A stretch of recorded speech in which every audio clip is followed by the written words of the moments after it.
Hello to all my students. आज हम आपके कोर्स का एक टॉपिक पढ़ने वाले हैं, कार्बोहाइड्रेट डाइजेशन। जब भी हम फूड ईट करते हैं या हमारा जो भोजन है उसमें कार्बोहाइड्रेट 3 अलग अलग प्रकार से हम ग्रहण करते हैं, पॉलीसेकेराइड के फॉर्म में, डाइसेकेराइड के फॉर्म में तथा मोनोसेकेराइड्स के फॉर्म में। इनमें से जो मोनोसेकेराइड्स है वो डायरेक्टली हमारे इंटेस्टाइन में एब्जॉर्ब हो जाते हैं, जबकि हमारी पॉलीसेकेराइड्स और हमारी डाइसेकेराइड्स को डाइजेशन की आवश्यकता होती है। उनके बीच के बॉन्ड्स को तोड़कर इनको मोनोसेकेराइड्स में कन्वर्ट किया जाता है, जिससे कि हमारी इंटेस्टाइन या हमारी आंत्र इसको अवशोषित कर सके। तो जब भी कार्बोहाइड्रेट का डाइजेशन पढ़ते हैं, इसका अर्थ ये है कि सिर्फ पॉलीसेकेराइड और डाइसेकेराइड्स का डाइजेशन होगा, मोनोसेकेराइड्स जो है वो डायरेक्टली हमारी बॉडी में एब्जॉर्ब हो जाते हैं। इसीलिए आपने देखा होगा किसी को अगर इंस्टेंट एनर्जी की ज़रूरत है तो उसको ग्लूकोज या चीनी का घोल दिया जाता है, जो कि डायरेक्टली एब्जॉर्ब हो जाता है। तो यहाँ ग्लूकोज जो है वो एक तरह का मोनोसेकेराइड है।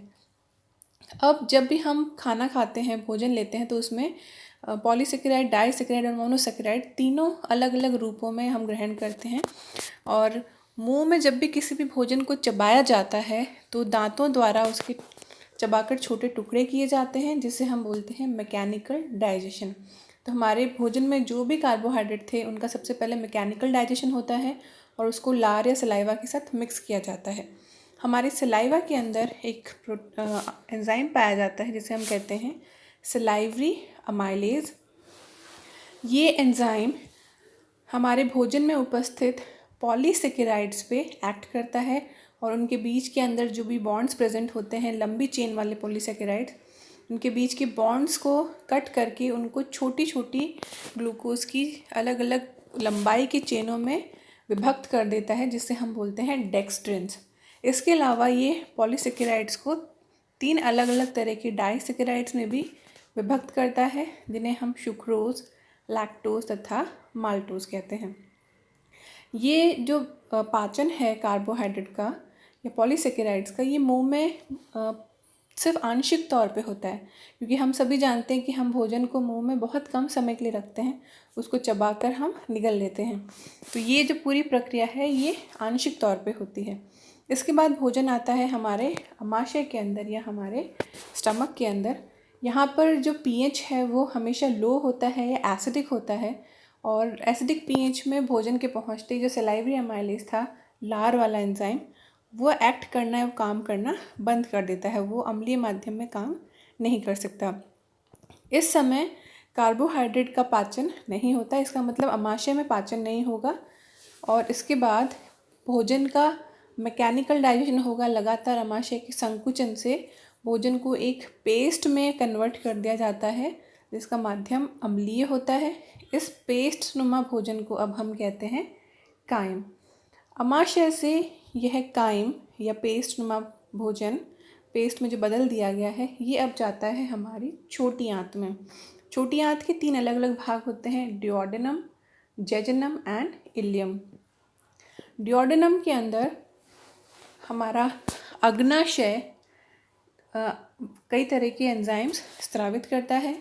इसके अलावा जो आंत्र की अपनी जो ग्रंथियां हैं, जिनको हम इंटेस्टाइनल ग्लैंड्स कहते हैं, वो भी यहाँ अपना श्रवण करती है, और इसमें अनेक तरह के एंजाइम उपस्थित होते हैं जो कार्बोहाइड्रेट का पाचन करते हैं।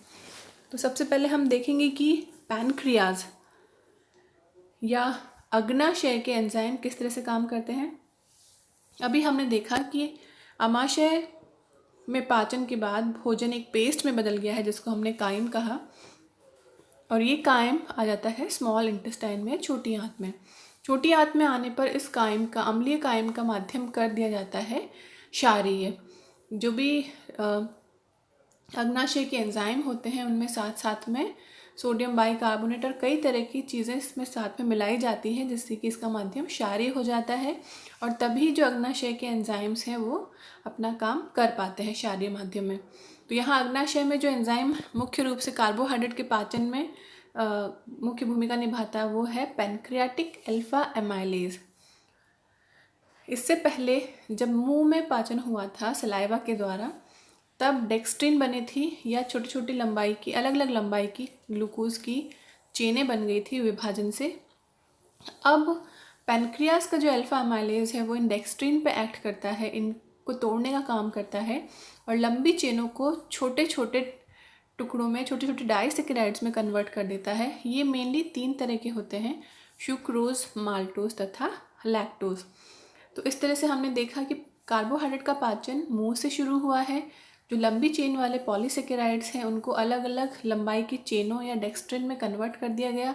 अब इन डेक्स्ट्रिन पर आंत्र के अंदर पैनक्रियाटिक एमाइलेज काम करता है और 2-2 यूनिट लंबाई की चेनों में कन्वर्ट कर देता है, जिनको हम डाइसेकेराइड्स कहते हैं। अब ये इन डाइसेकेराइड्स को आगे इंटेस्टाइनल ग्लैंड से जो भी स्रवण होते हैं उनमें जो भी एंजाइम्स पाए जाते हैं जो मेनली डाइसेकेराइड को तोड़ने में मुख्य काम आते हैं, उनको हम एंजाइम्स को कहते हैं डाइसेकेराइडेज। ये डाइसेकेराइडेज अलग अलग प्रकार के होते हैं। जो डाइसेकेराइड है उसके नाम के आधार पर इन एंजाइम्स का नाम रखा गया है। जैसे माल्टेज के ऊपर काम करने वाला, माल्टेज डाइसेकेराइड को तोड़ने वाला है, इसका पाचन करने वाला एंजाइम माल्टोज का पाचन करने वाला एंजाइम माल्टेज कहलाता है और ये माल्टोज को 2 ग्लूकोज इकाइयों में बदल देता है। तो यहाँ पर माल्टोज एक डाइसेकेराइड था। डाइसेकेराइड का अर्थ है 2 इकाइयाँ आपस में जुड़ी हुई होना। तो हम पाचन में क्या देखते हैं, लगातार ये छोटी छोटी छोटी इकाइयों में बदलते जाते हैं जिससे कि इनका आराम से हमारे आंत्र में अवशोषण हो सके। तो लंबी चेनों वाले कार्बोहाइड्रेट को पहले 2 चेन वाले डाइसेकेराइड्स में कन्वर्ट किया गया और अब इन डाइसेकेराइड्स को छोटी छोटी यूनिट्स में कन्वर्ट किया जा रहा है। तो यहाँ माल्टोज पर जो एंजाइम एक्ट करता है उसे माल्टेज कहते हैं, सुक्रोज पर एक्ट करने वाले एंजाइम को सुक्रेज कहते हैं, लैक्टोज पर लैक्टेज तथा ट्रीहैलोज पे ट्रीहैलेज एंजाइम एक्ट करता है और इनको अलग अलग तरह की छोटी इकाइयों में बदल देता है। इन छोटी इकाइयों का डायरेक्ट आंत्र के अंदर अवशोषण हो जाता है जहाँ पे अभी भोजन उपस्थित है। यहाँ समरी दिखाई गई है कि किस तरह से कार्बोहाइड्रेट का डाइजेशन होता है। यहाँ हम देख सकते हैं कि हम जब भोजन करते हैं तो हमारे डाइटरी कार्बोहाइड्रेट 3 प्रकार का होता है।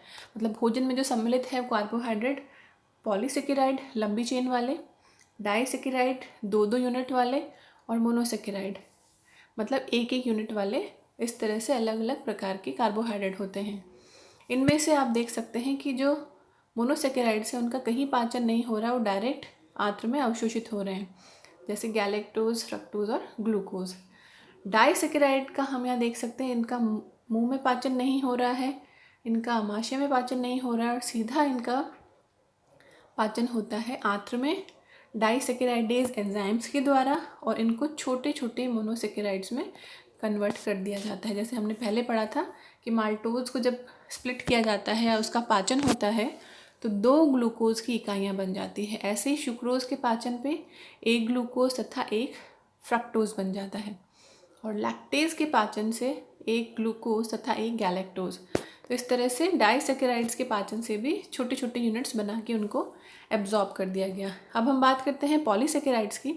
पॉलीसेकेराइड सबसे लंबे चेन वाले कार्बोहाइड्रेट होते हैं और इस तरह से जब भी इनका पाचन होता है तो पहले डेक्स्ट्रीन में कन्वर्ट हो जाते हैं अलग अलग यूनिट लंबाई की यूनिट में और इसके बाद में डाइसेकेराइड्स में और इसके बाद डाइसेकेराइड्स का पाचन होके मोनोसेकेराइड्स।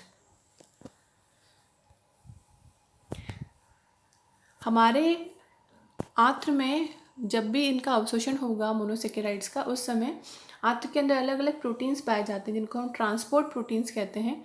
इन ट्रांसपोर्ट प्रोटीन की सहायता से जो मोनोसेकेराइड्स हैं वो हमारे ब्लड में एब्जॉर्ब कर लिए जाते हैं।